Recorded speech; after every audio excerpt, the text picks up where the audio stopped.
இது இந்த பாடத்தின் 3வது வாரமாகும். இந்த அமர்வுக்கு வரவேற்கிறோம் மற்றும் இந்த வாரம் கட்டாய ஆசிலேட்டர் பார்க்கப் போகிறோம். அதே நேரத்தில் எளிய ஹார்மோனிக் ஆசிலேட்டர் மற்றும் அதன் பண்புகளை பற்றி நாங்கள் பார்த்தோம். 2வது வாரத்தில் கடந்த வாரத்தில் நாங்கள் என்ன செய்து கொண்டிருந்தோம் என்பதை விரைவாக மறுபரிசீலனை செய்வதற்காக டேம்ப்ட் ஆசிலேட்டர் மற்றும் பல்வேறு பண்புகளை பார்த்தோம். இதை மீண்டும் உங்களுக்கு நினைவூட்டுவதற்காக டாம்ப்டு ஆசிலேட்டர் இயக்கத்தின் ஈக்குவேஷன் எழுதினோம். இந்த காமா இங்கே டிசிபேஷன் கோஎஃபிசியன்ட். இந்த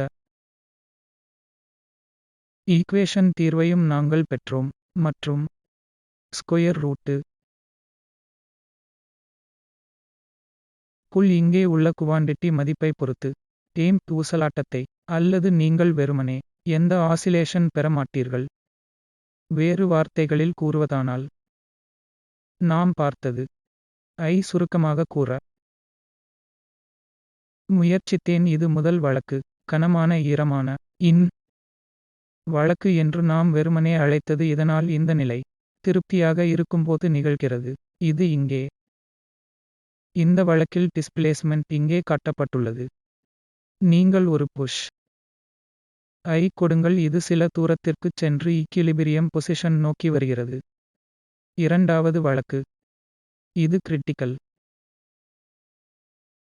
டேம்பிங் மற்றும் அளவுருக்களுக்கு இடையிலான இந்த உறவின் மூலம் வகைப்படுத்தப்படும் போது அழைக்கப்படுகிறது. இந்த வழக்கில் மீண்டும் மறுபுறம் இந்த உறவை பூர்த்தி செய்யும் உங்கள் அளவுருக்களை நீங்கள் தேர்ந்தெடுத்திருந்தால் எந்த ஆசிலேஷன் இல்லை. உங்களுக்கு டேம்ப்ட் ஆசிலேஷன் கிடைக்கும். அது இங்கே ஓவியமாக இருந்தது. உங்களிடம் ஆசிலேஷன்ஸ் உள்ளன என்பதை நீங்கள் காண்கிறீர்கள். அதன் ஆம்ப்ளிடியூட்ஸ் தொடர்ந்து குறைந்து வருகின்றன. உங்களிடம் டேம்பிங் எனர்ஜி உள்ளது, சிஸ்டம் இருந்து இழக்கப்படுகிறது. டாம்ப்டு ஆசிலேட்டர் விஷயத்தில் நாம் பார்த்த 3 சாத்தியமான நிகழ்வுகள் இவைதான். இதன் பொருள் சிஸ்டம் தனக்குத்தானே விட்டுச்சென்றால் சுற்றுப்புறங்களுக்கு சிம்பிளி டிசிபேட். ஆனால் நீங்கள் எனர்ஜி தொடர்ந்து வழங்குவதன் மூலம் எனர்ஜி பராமரிக்கலாம். உதாரணமாக பெண்டுலம் கொண்ட ஒரு கடிகாரத்தில் பேட்டரியிலிருந்து அல்லது அதிக எக்ஸ்டர்னல் மெக்கானிக்கல்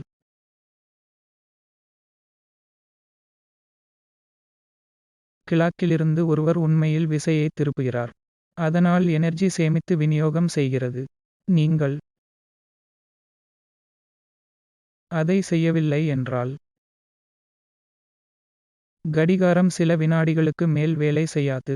ஆனால் நீங்கள் ஆற்றலை வழங்கும்போது நீங்கள் அதை வேலை செய்ய முடியும் மற்றும் அது அவ்வப்போது ஆசிலேட்டர் கொடுக்கிறது. இது இந்த ரெமிட்டனுப்பப்படுகிறது, அதாவது கட்டாய ஆசிலேட்டரை பார்க்க வேண்டும்.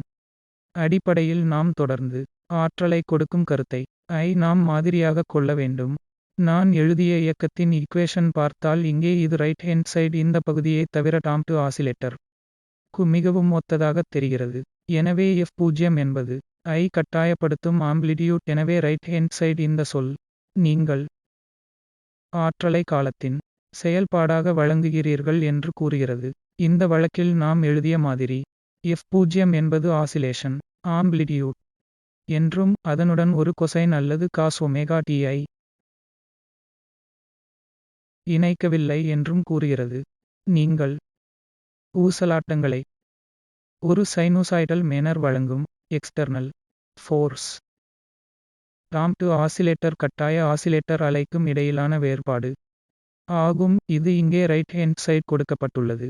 இது டாம்ப்டு ஆசிலேட்டர் இயக்கத்தின் ஈக்குவேஷன் வழக்கு. இது ஒரு கட்டாய மற்றும் டாம்ப்டு ஆசிலேட்டர் இயக்கத்தின் ஈக்குவேஷன் மற்றும் குறுகிய கு அதை கட்டாயப்படுத்திய ஆசிலேட்டர் என்று அழைப்போம். கேட்க வேண்டிய முதல் கேள்வி ஏன்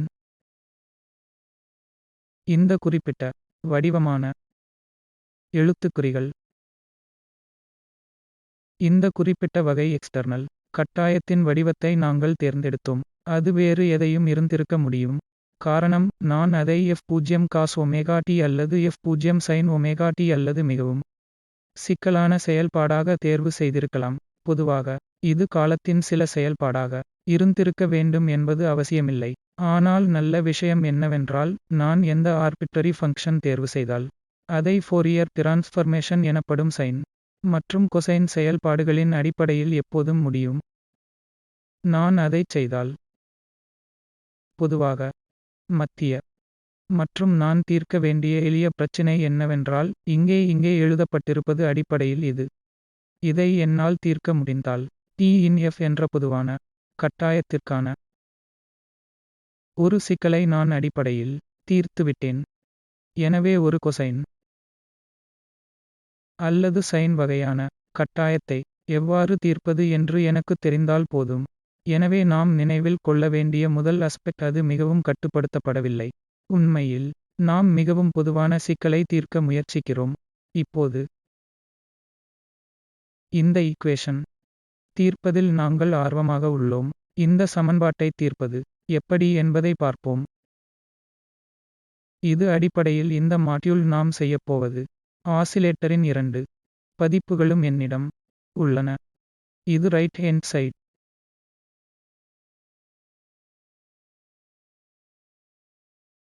மற்றும் இடது லெஃப்ட் ஹேண்ட் சைடு ஈரப்படுத்தப்பட்ட ஆசிலேட்டர். நான் ஈரப்படுத்தப்பட்ட மற்றும் கட்டாய ஆசிலேட்டரை வைத்திருக்கிறேன். இந்த டாம்டு ஆசிலேட்டர் மற்றும் கட்டாய ஆசிலேட்டரை ஒரே மாதிரியாக இல்லாத இரண்டாவது வரிசை ODE என்று அழைக்கப்படுகிறது. ODE ஆர்டினரி டிஃபரன்ஷியல் ஈக்குவேஷன் குறிக்கிறது. இங்கே டாம்டு ஆசிலேட்டர் போன்ற ஒரு ஈக்குவேஷன் மாறாக இது ஒரே மாதிரியான இரண்டாம் வரிசை ஆர்டினரி டிஃபரன்ஷியல் ஈக்குவேஷன் எனப்படும் வகுப்பாகும். இவை 2 தனித்துவமான வகுப்புகள் இன்னும் இரண்டாவது வரிசை ஆர்டினரி டிஃபரன்ஷியல் ஈக்குவேஷன்ஸ். இப்போது கட்டாய ஆசிலேட்டர் தீர்க்க இந்த வகை வேறுபட்ட ஈக்குவேஷன் நமக்கு தெரிந்தது என்னவென்றால் இந்த வகுப்பிற்கான பொதுவான தீர்வை x இப்படி எழுதலாம். அதை நாம் xc int மற்றும் xp int என்று எழுதுகிறேன். இங்கே xc இன் எண்களுக்கு நான் அனுமதியளிக்கிறேன். இது ஈக்குவேஷன் 1 என்று நான் சொல்கிறேன். இது இன் ஈக்குவேஷன் 2 xc என்பது சமன்பாட்டின் தீர்வு 2 மற்றும் T இன் xp இன் சமன்பாடு 1 இன் எந்த தீர்வும் ஆகும். ஆனால் ஏற்கனவே ஈக்குவேஷன் 2 தீர்வை நாங்கள் அறிவோம், ஏனென்றால் நாங்கள் அதை தீர்த்தோம். முந்தைய தொகுதிகளில் அதை எழுதி பகுப்பாய்வு செய்தோம். எனவே டேம்டு ஆசிலேட்டர் நாங்கள் ஏற்கனவே தீர்த்ததெல்லாம் டாம்டு ஆசிலேட்டர் பொது தீர்வின் ஒரு பகுதியாக இருக்கும். இது காம்பிளிமெண்டரி சொல்யூஷன் என்று அழைக்கப்படுகிறது. அதனால்தான் நான் இந்த C-ஐ இங்கே வைத்தேன். மேலும் P இன் இந்த X பர்டிகுலர் சொல்யூஷன் என்று அழைக்கப்படுகிறது. நான் ஹோமோஜெனஸ் இரண்டாவது வரிசை சாதாரண வேறுபாடு ஈக்குவேஷன் 2 பகுதிகளைக் கொண்டுள்ளது. 1 ஈக்குவேஷன் தீர்வு 1 என்பது ரைட் ஹேண்ட் சைட் 0க்கு அமைக்கப்பட்டுள்ளது. இது வெறுமனே ஒத்த கரெஸ்பாண்டிங் ஹோமோஜெனஸ் பகுதியின் தீர்வாகவும் முழு கட்டாய ஆசிலேட்டர் எந்தவொரு தீர்வையும் எவ்வாறு கண்டுபிடிப்பது என்பதையும் குறிக்கிறது. இந்த 2 காம்போனென்ட்ஸ் நீங்கள் ஒன்றாகச் சேர்க்கிறீர்கள், அது உங்கள் பொது சொல்யூஷன் இருக்கும். நாம் பார்க்கும் ஆசிலேட்டர் ப்ராப்ளம்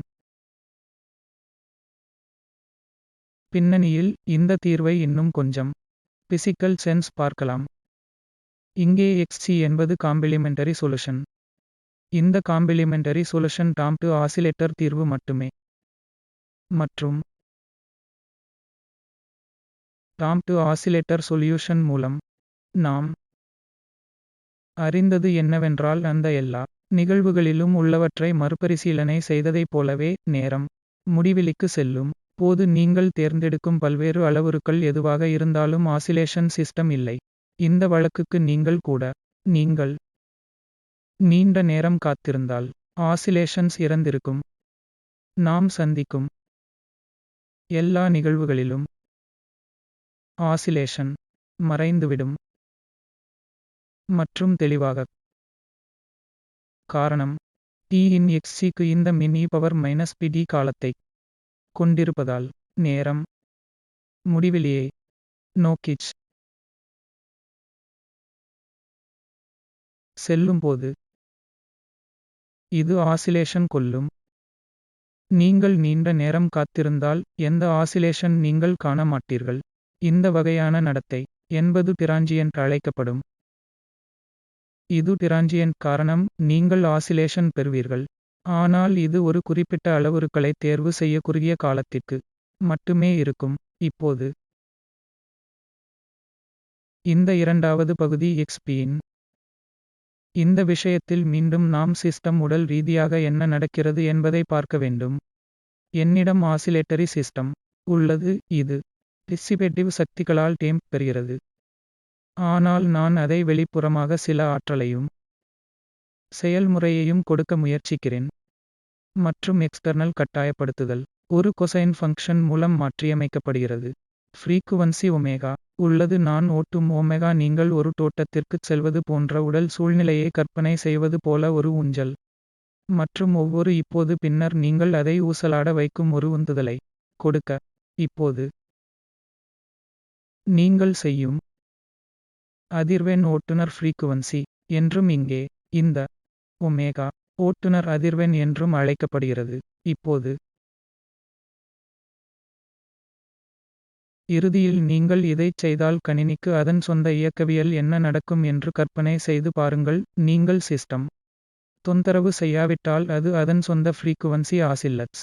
நீங்கள் அதை சிஸ்டம் இயல்பான ஃப்ரீக்குவன்சி என்று அழைக்கலாம். ஆனால் இப்போது நாங்கள் தலையிட முயற்சிக்கிறோம் மற்றும் அதில் ஒரு வகையான ஃப்ரீக்குவன்சி கட்டாயப்படுத்துகிறோம். எனவே இறுதியில் இந்த இரண்டு எதிரெதிர் சக்திகளுக்கு இடையே ஒருவித பேச்சுவார்த்தை நடக்கும். இறுதியாக சிறிது நேரத்திற்குப் பிறகு சிஸ்டம் நீங்கள் இயக்கும் ஃப்ரீக்குவன்சி துல்லியமாக ஆசிலேட் பர்டிகுலர் சொல்யூஷன் என்று அழைக்கப்படும். தீர்வின் இரண்டாம் பகுதியிலிருந்து நீங்கள் எதிர்பார்ப்பது என்னவென்றால் இந்த இரண்டு எதிரெதிர் போக்குகளுக்கும் அல்லது இந்த இரண்டு போக்குகளுக்கும் இடையே ஒரு ஸ்டெடி ஸ்டேட்டு கன்சோனன்ட்.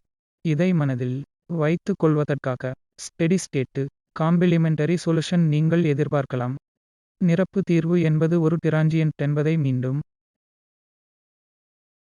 சொல்கிறேன். இது சிறிது நேரத்திற்குப் பிறகு மறைந்துவிடும், ஏனெனில் ஆசிலேஷன் அல்லது சமநிலையிலிருந்து ஒரு சிறிய இயக்கம் மிக வேகமாக இறக்கிறது. அதற்குப் பிறகு இந்த வார்த்தையிலிருந்து எந்த பங்களிப்பும் இல்லை. இது xc ஆல் குறிப்பிடப்படுகிறது. மறுபுறம் பர்டிகுலர் சொல்யூஷன் ஒரு ஸ்டெடி ஸ்டேட்டு சொல்யூஷன். ஏனென்றால் நீங்கள் டிரைவிங் என்பதற்கு சிஸ்டம் இறுதியாக பதிலளிக்கிறது என்று கூறுவதற்கு இது சமமானது. மேலும் நீங்கள் ஓட்டும் ஃப்ரீக்குவன்சி அதே ஃப்ரீக்குவன்சி ஆசிலேட் மற்றும் ரைட் ஹேண்ட் சைட் கதையை முடிக்க ஈரமான டாம்ப்டு ஆசிலேட்டர் நான் அதை T இன் xc-ஐ எடுத்துக்கொள்வேன். இந்த அனைத்து பண்புகளையும் முன்பு பார்த்தோம். இப்போது இந்த புரிதலுடன் நாம் ஸ்டெடி ஸ்டேட்டு சொல்யூஷன் கவனம் செலுத்தப் போகிறோம். அதாவது கட்டாயப்படுத்தப்பட்ட ஆசிலேட்டர் கு முறை முடிவிலிக்குச் செல்லும். முதலில் எங்களுக்கு அதிக ஆர்வம் இல்லை டிரென்சியன்ட்ஸ். இது எப்படியிருந்தாலும் குறுகிய காலத்திற்குப் பிறகு இறக்கப் போகிறது. இல் நாங்கள் ஆர்வமாக இருக்கிறோம். நீண்ட கால வரம்பு என்ன நடக்கிறது. கட்டாய ஆசிலேட்டர் வழக்கில் T இன் இந்த தீர்வு xp-ஐ செயல்படுத்துவதில் நாங்கள் ஆர்வமாக இருப்போம். இப்போது இந்த இயக்க ஈக்குவேஷன் தீர்ப்போம் மற்றும் இந்த இயக்க ஈக்குவேஷன் தீர்ப்போம். நான் அதை இன்னும் கொஞ்சம் செய்யப் போகிறேன். பொதுவாக இயக்கத்தின் சமன்பாட்டை இங்கே எழுதுகிறேன். இந்த ஈக்குவேஷன் நான் எழுதிய விதத்தில் ரைட் ஹேண்ட் சைடு ஒரு கலப்பு எண் மற்றும் x டாட் x புள்ளி மற்றும் x ஆகியவையும் சிக்கலான அளவுகள் என்று கருதுகிறேன். நான் t இன் தீர்வு x-க்கு ஒரு அன்சார்ட்ஸ் எடுத்துக் கொள்ளப் போகிறேன். மேலும் நாம் இப்போது விவாதிப்பது போல நிலையற்றவை இறக்கும் வரை நான் குறிப்பிட்ட நேரம் காத்திருந்தால் மற்றும் பல.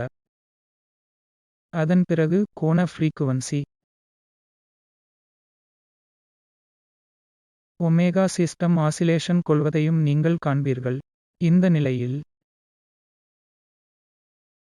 காலத்தின் செயல்பாடாக இடப்பெயர்ச்சி என்பது ஒரு ஆம்ப்ளிடியூட் என்று நான் கருதுவது மிகவும் நன்றாக இருக்கிறது. மீண்டும் அது சிக்கலானதாக இருக்கும் என்பதை நினைவில் வையுங்கள், ஏனெனில் x தானே ஒரு காம்ப்ளெக்ஸ் நம்பர் ei⍵t உள்ளது. இதை நான் அறிந்தவுடன் நான் x டாட் இன் t ஐ கணக்கிடப் போகிறேன். இது ஒரு i⍵t மற்றும் x double dot t in i square minus 1 omega square ei⍵t. இப்போது நான் இந்த ஈக்குவேஷன் இந்த 3 அளவுகளை மீண்டும் இணைக்க வேண்டும் மற்றும் இவை அனைத்தும் எந்த மதிப்பில் திருப்திகரமாக உள்ளன என்பதைக் கண்டறிய வேண்டும். நீங்கள் ei⍵t முடியும் என்று நான் செய்தால், அதாவது ஒமேகா இருபுறமும், நான் பின்வரும் ஈக்குவேஷன் பெற முடியும். கையாளுதலுக்கு கொஞ்சம் கொஞ்சமும் உங்களுக்கு கிடைக்கும் இந்த வடிவம் இப்போது நான் அதை கொஞ்சம் கையாளப் போகிறேன். நான் ஒரு மைனினால் பெருக்குவேன் மற்றும் வகுக்கிறேன். நான் ஏன் இதைச் செய்தேன் என்று இப்போது புரிந்திருப்பீர்கள், ஏனென்றால் நான் இந்த படிவத்தை இங்கே பெற விரும்பினேன். நீங்கள் நினைவில் வைத்திருந்தால், டினாமினேட்டர் நாம் இங்கேயுள்ள குவாண்டிட்டி ஆகத் தெரிகிறது. முந்தைய தொகுதி இல் நாம் பார்த்த அசாத்தியத்தின் செயல்பாடு மற்றும் இது உண்மையில் கடந்த தொகுதியில் நாங்கள் வரையறுத்தது. நான் இதை -if0 என்று ஒமேகா ஜெட் இல் எழுதலாம், அங்கு இந்த குவாண்டிட்டி ஜெட் உள்ளது. எனவே நாம் இங்கே பார்ப்பது போல் ஜெட் என்பது மின்மறுப்பு சிக்கலான அளவு என்பதை நீங்கள் நினைவில் கொள்ள வேண்டும். இப்போது எங்களிடம் ஆம்ப்ளிடியூட் உள்ளது. இது ஒரு சிக்கலான எண், ஒரு வடிவத்தில் ஆகும். இது இப்போது நமக்கு ஓரளவு பயனுள்ளதாக இருக்கும் தீர்வுகளை எழுதுகிறது. இப்போது இதனுடன் நான் தீர்வுகளை எழுத முடியும். எனவே x இன் t வெறுமனே ஒரு ei⍵ ஆக இருக்கும். அதாவது நான் காலத்தின் செயல்பாடாக டிஸ்பிளேஸ்மெண்ட் என்ற தீர்வை பெற்றுள்ளேன். மேலும் இதை இன்னும் கொஞ்சம் அர்த்தமுள்ளதாகவும் எக்ஸ்பிளிசிட் செய்ய நான் ஜெட் ஐ சற்று மாறுபட்ட வடிவ இம்பீடன்ஸ் எழுத விரும்புகிறேன். இது ஒரு காம்ப்ளெக்ஸ் நம்பர் என்பதை நினைவில் கொள்ளுங்கள். நான் அதை ei⍵ இன் மோட் என்று எழுதலாம். φ என்றால் என்ன என்பதை விரைவில் வரையறுப்போம்.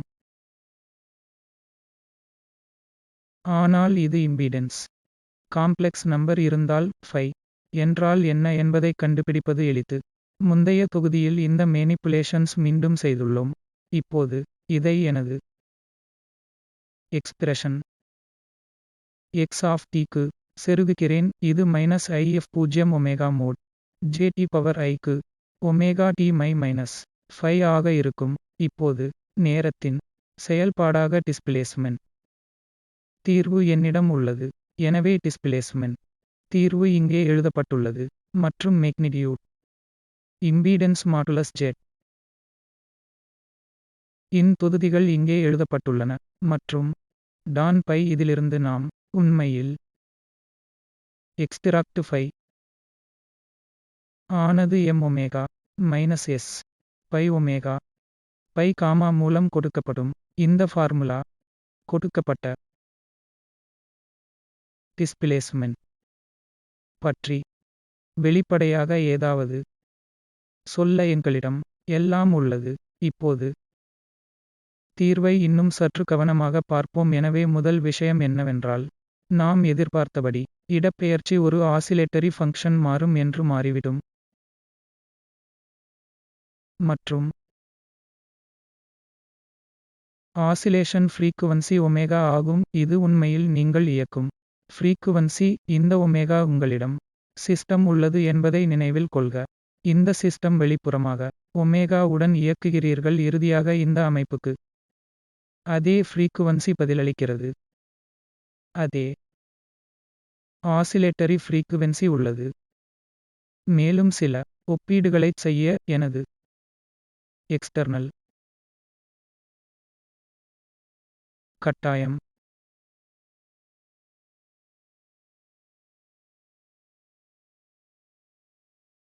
f0 எனவே அதிர்வெண்கள் பொருந்துகின்றன. ஆனால் கட்டங்களைப் பற்றி என்ன? டிஸ்பிளேஸ்மெண்ட் மற்றும் எக்ஸ்டர்னல் ஃபோர்சிங் அவை ஒன்றுக்கொன்று முற்றிலும் கட்டமாக இல்லை என்பதை நீங்கள் காண்பீர்கள்.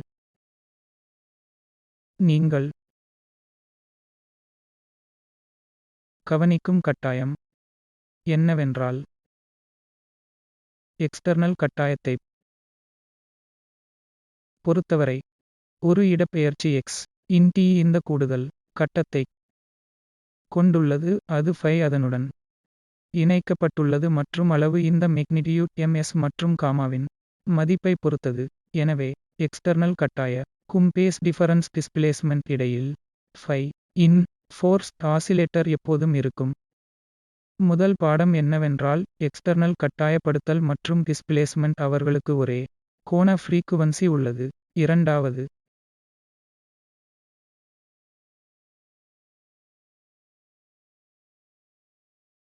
பாடம் என்னவென்றால் கட்டாயப்படுத்துதல் மற்றும் டிஸ்பிளேஸ்மெண்ட் ஆகியவற்றுக்கு இடையே இன் பேஸ் டிஃபரன்ஸ் இருக்கும். மேலும் இந்த இரண்டு சமன்பாடுகளிலிருந்து x இன் t மற்றும் எக்ஸ்டர்னல் வலுக்கட்டாயத்தை f0 எனவே இதுவும் கண்டுபிடிக்கலாம். மேலும் கவனிக்க மற்றொரு விஷயம் என்னவென்றால் வாய்ப்பு லம் கூட 0 க்கு சமமாக இருந்தால் கூட ஒரு பேஸ் டிஃபரன்ஸ். இந்த கழித்தல் I டெர்ம் இது இங்கே உள்ளது. தொடக்கத்தில் இன்னும் 2 க்குள் ஒரு பேஸ் டிஃபரன்ஸ் இருப்பதை உறுதி செய்யும். எக்ஸ்டர்னல் கட்டாயப்படுத்தலுக்கும் இடப்பெயர்ச்சிக்கும் இடையில் 0 ஆக இருந்தாலும் நீங்கள் எப்போதும் 0 போன்ற அளவுருக்களை தேர்வு செய்யலாம். ஆனால் அப்படிப்பட்ட நிலையிலும் கூட டிஸ்பிளேஸ்மெண்ட் எக்ஸ்டர்னல் பேஸ் டிஃபரன்ஸ் இன் கட்ட வேறுபாடு 2 ஆக இருக்கும்.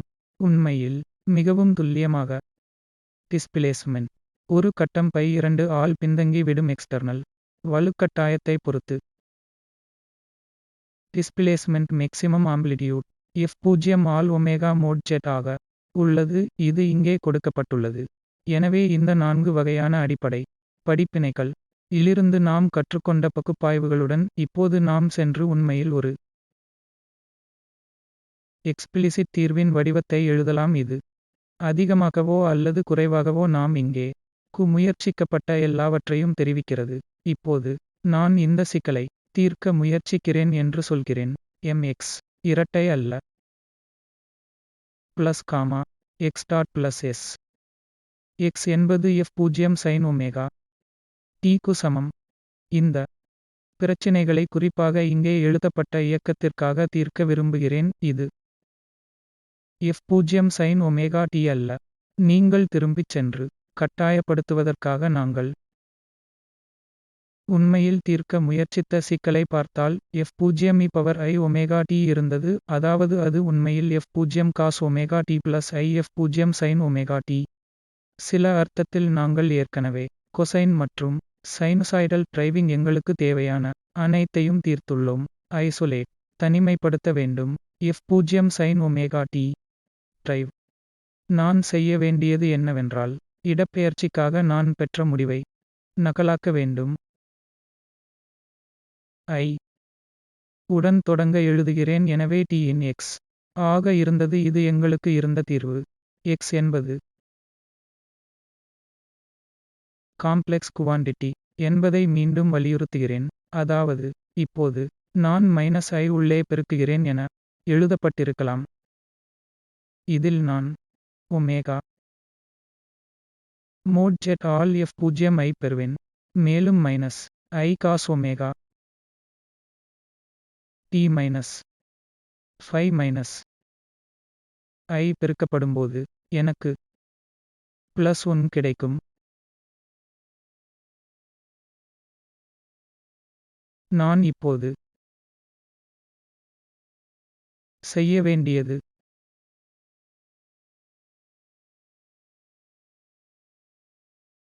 இந்த f0 sin ஒமேகா t என்பது வெளிப்புற ஓட்டுதலுக்காக நான் செய்த குறிப்பிட்ட தேர்வாகும். மேலும் நான் இங்கு வைத்துள்ள எக்ஸ்டர்னல் ஓட்டுதலுடன் தொடர்பு கொள்ள வேண்டும். எனவே இது f0 ஆக இருக்கும். cos omega t plus I sin omega t.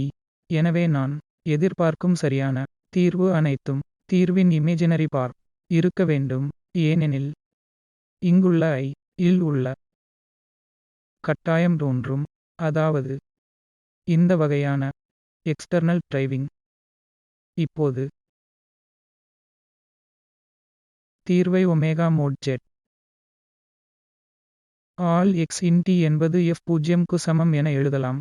நிச்சயமாக ஒரு கழித்தல் குறியீட்டு cos ஒமேகா t -5 உள்ளது. வற்புறுத்துதல் f0 sin ஒமேகா t வடிவில் இருந்தால் எனது தீர்வு -f0 ஆல் omega mod z cos omega t -5 ஆக இருந்தால் முடிவை பொதுமைப்படுத்துவது எனக்கு இப்போது மிகவும் எளிதானது. மறுபுறம் forcing f0 cos omega t ஆக இருந்தால் அந்த வழக்கில் தீர்வு x இன் ரியல் பார்ட் இருக்கும். இது ஒமேகா மோட் z ஆல் sin ஒமேகா t -f0 ஆக இருக்கும். எனவே நான் சொன்னது போல் நாங்கள் இரண்டு வெவ்வேறு சிக்கல்களைத் தீர்த்தோம். இதை காம்ப்ளெக்ஸ் குவாண்டிட்டி என இடப்பெயர்ச்சியை நேர செயல்பாடாக பெற்றுள்ளதால் இப்போது வேகத்தை ஒரு நேர வெலாசிட்டி கண்டுபிடிப்பது எளிது. t in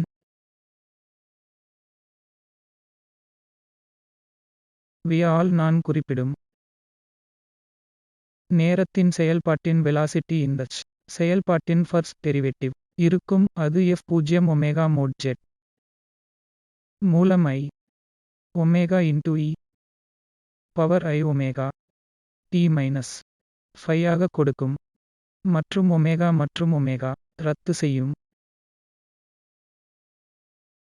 I square -1 I minus குறியுடன் சேர்த்து அங்கு f0 பைட் mod z into e power I omega t -5 என்று பெறுவேன். இது நேரத்தின் செயல்பாடாக உள்ள வெலாசிட்டி. எனவே மீண்டும் ஒருமுறை நாம் என் கட்டாயப்படுத்தல் f0 sin ஒமேகா t மற்றும் f0 cos ஒமேகா t என்றால் என்ன என்று கேட்கலாம். எனவே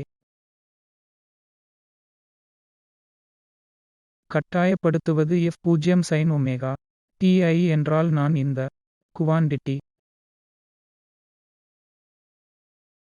இமேஜினரி பார்ட் எடுக்க வேண்டும். அப்படியானால் t இன் v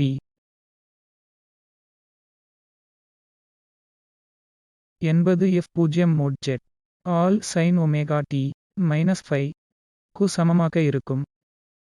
மேலும் இதேபோல் எக்ஸ்டர்னல்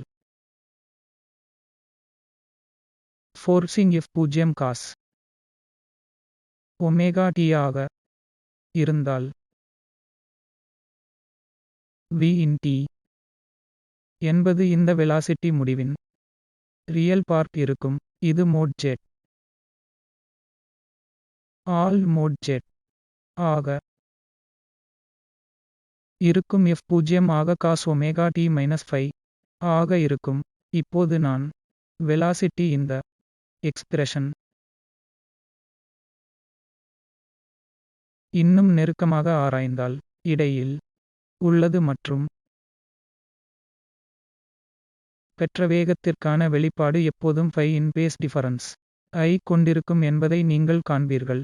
நீங்கள் f0 sin ஒமேகா t அல்லது f0 cos ஒமேகா t ஆக இருக்க உங்கள் கட்டாயத்தை எடுத்துக்கொண்டாலும் phi in phase difference இருக்கும்.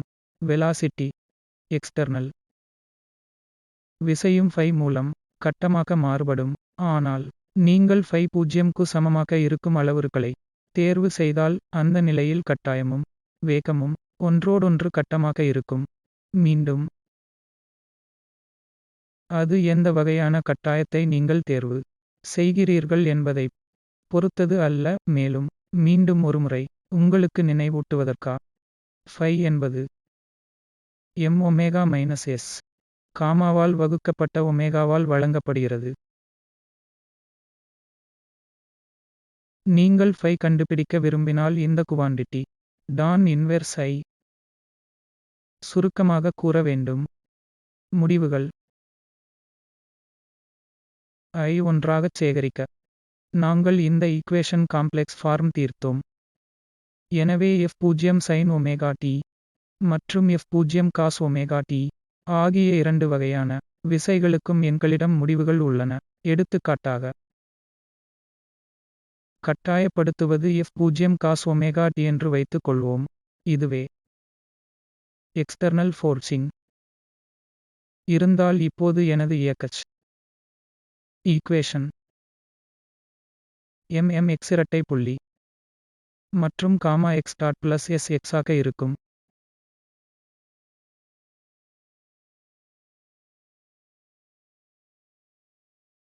எனவே இது ஒரு ஸ்கேலார் ஈக்குவேஷன் ஆகும். அப்படியானால் அனைத்து அளவுகளும் டிஸ்பிளேஸ்மென்ட் காலத்தின் செயல்பாடாக நாம் பார்த்தது மேக்னிடியூட் f0 ஆகும். இது ஒமேகாவால் மோட் z ஆக sin omega t minus phi ஆக பிரிக்கப்படும் எக்ஸ்டர்னல் ஃபோர்சிங் அளவு. மேலும் வெலாசிட்டி t in v ஆக இருக்கும் என்பதையும் இது மோட் z ஆல் cos omega t minus phi ஆக இருக்கும் f0 க்கு சமமாக இருக்கும் என்பதையும் நாங்கள் பார்த்தோம். மேலும் கட்டாயம் மற்றும் டிஸ்பிளேஸ்மென்ட் இடையில் ஒன்று cos ஒமேகா t மற்றும் மற்றொன்று sin ஒமேகா t என்பதை நீங்கள் தெளிவாக கவனிக்கிறீர்கள். எனவே phi 0 ஆக இருந்தாலும் இரண்டு பேஸ் டிஃபரன்ஸ் ஒரு பை இருக்கும். ஆனால் ஃபோர்சிங் மற்றும் வெலாசிட்டி இடையே phi 0 என்றால் இரண்டும் கட்டத்தில் இருக்கும். இல்லையெனில் வெலோசிட்டி